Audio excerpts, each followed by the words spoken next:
भाई सर्बानंद को एक मौका दीजिए।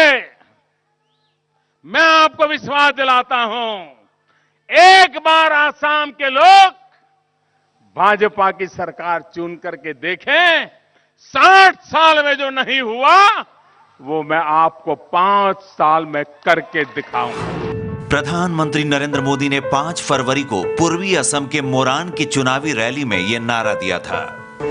आज मैं आपके साथ आया हूं।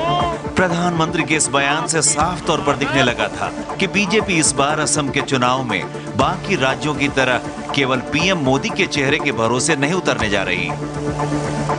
इसकी वजह थी असम में सोनोवाल की लोकप्रियता।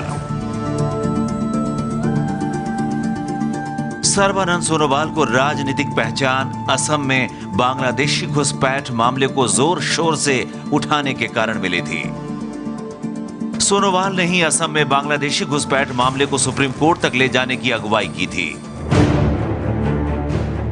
बांग्लादेश से होने वाली अवैध घुसपैठ असम में एक बड़ा राजनीतिक और संवेदनशील मुद्दा है। इंदिरा गांधी के समय में IMDT एक्ट लागू हुआ था, जिसमें बाहर से आए लोगों को राहत मिल गई थी।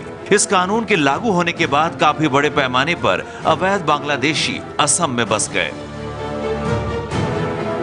सोनोवाल ने इस कानून को सुप्रीम कोर्ट में चुनौती दी थी, जिसके बाद IMDT कानून को असम सहित पूरे पूर्वोत्तर के लिए खतरा बताते हुए निरस्त कर दिया गया था।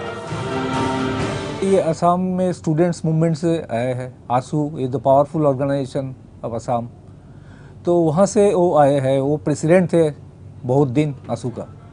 और एक दूसरा चीज़ ये है, ये जो IMDT एक्ट जो बहुत डिबेटेबल था, असम में IMDT एक्ट लेके बहुत मूवमेंट हुआ है।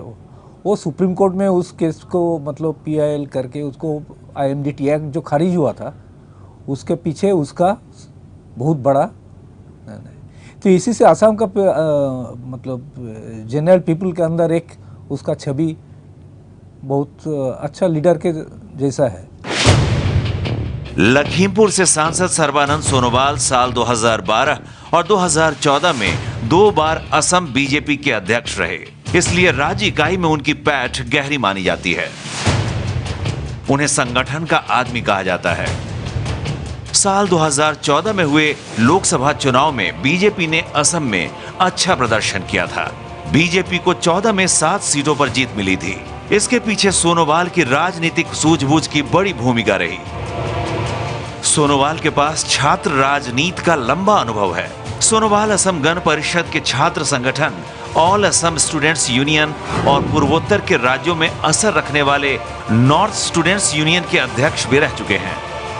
उसके बाद वो MLA भी रहा असम गण परिषद से, उसके बाद MP भी रहा पहले, फिर वो बीजेपी में आए। इतना दिन बीजेपी का अंदर इतना बड़ा मतलब एक फेस जो होता है, जो पूरा स्टेट का सामने एक फेस, वो बीजेपी का नहीं था। तो अभी सर्बानंद जैसा एक लीडर, यंग लीडर है, अभी तक कोई करप्शंस का उसका विरुद्ध में कुछ है ही नहीं, तो एक अच्छा लीडर बन के आए। कहा जाता है कि सोनोवाल की पहुंच राज्य के सभी सीटों तक है। बड़ी संख्या में वो अपनी पार्टी के कार्यकर्ताओं का नाम तक जानते हैं। साल 1992 से राजनीति में सक्रिय सोनोवाल ने हमेशा राज्य में ही रहकर आंतरिक राजनीति की। सभी दलों के नेताओं से उनके अच्छे संबंध माने जाते हैं। मोरान से विधायक और बाद में डिब्रूगढ़ और लखीमपुर से सांसद रहने के साथ ही राज्य में गृह मंत्री और उद्योग वाणिज्य मंत्री रहने के कारण सोनोवाल की राज्य के प्रशासन पर जबरदस्त पकड़ मानी जाती है। केंद्र सरकार में खेल मंत्रालय संभाल रहे सोनोवाल निजी तौर पर फुटबॉल और बैडमिंटन के खिलाड़ी भी रहे हैं। सोनोवाल को एक अच्छा वक्ता भी माना जाता है।